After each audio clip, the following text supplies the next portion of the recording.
Welcome back to the Lights Out podcast, bedtime stories for boys and girls around the world. Good evening, boys and girls. Are you ready for bed? Are you all snuggled up and ready for another Lights Out bedtime story? Good, because you're in for a treat tonight. That's right, with chapter 8 of Roald Dahl's fantastic Mr. Fox.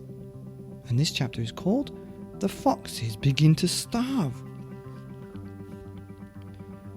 That evening, 3 tents were put up in the crater on the hill, one for Boggis, one for Buns, and one for Bean. The tents surrounded Mr. Fox's hole, and the 3 farmers sat outside their tents eating their supper. Boggis had 3 boiled chickens smothered in dumplings. Bunce had 6 donuts filled with disgusting goose liver paste, and Bean had 2 gallons of cider.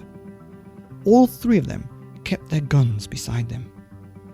Boggis picked up a steaming chicken and held it close to the fox's hole. "Can you smell this, Mr. Fox?" he shouted. "Lovely tender chicken. Why don't you come up and get it?" The rich scent of chicken wafted down the tunnel to where the foxes were crouching. "Oh, Dad," said one of the small foxes. "couldn't we just sneak up and snatch it from his hand?" "Don't you dare," said Mrs. Fox. "That's just what they want you to do." "But we're so hungry," they cried. "How long will it be till we get something to eat?" Their mother didn't answer them, nor did their father. There was no answer to give. As darkness fell, Bunce and Bean switched on the powerful headlamps of the 2 tractors and shone them into the hole. "Now," said Bean, "we'll take it in turns to keep watch. 1 watches while 2 sleep, and so on all through the night." Boggis said, "What if the fox digs a hole right through the hill and comes out on the other side? You didn't think of that one, did you?" Of course I did," said Bean, pretending he had. "Go on then, tell us the answer," said Boggis. Bean picked something small and black out of his ear and flicked it away. "How many men have you got working on your farm?" he asked. 35, Boggis said. "I've got 36, Bunce said.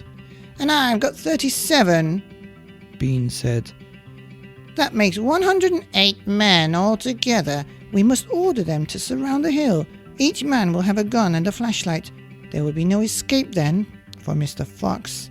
So the order went down to the farms, and that night 108 men formed a tight ring around the bottom of the hill.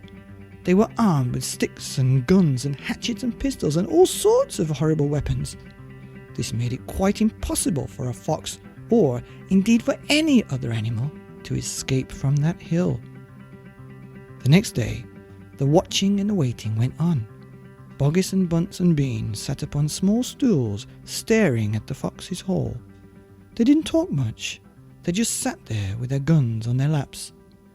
Every so often, Mr. Fox would creep a little closer towards the mouth of the tunnel and take a sniff. Then he would creep back again and say, "They're still there. Are you quite sure?" Mrs. Fox would ask. "Positive," said Mr. Fox. "I can smell that Bean a mile away. He stinks."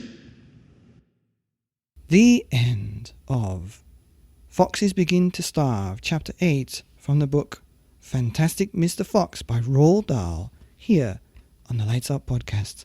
Bedtime stories for boys and girls around the world. Good night.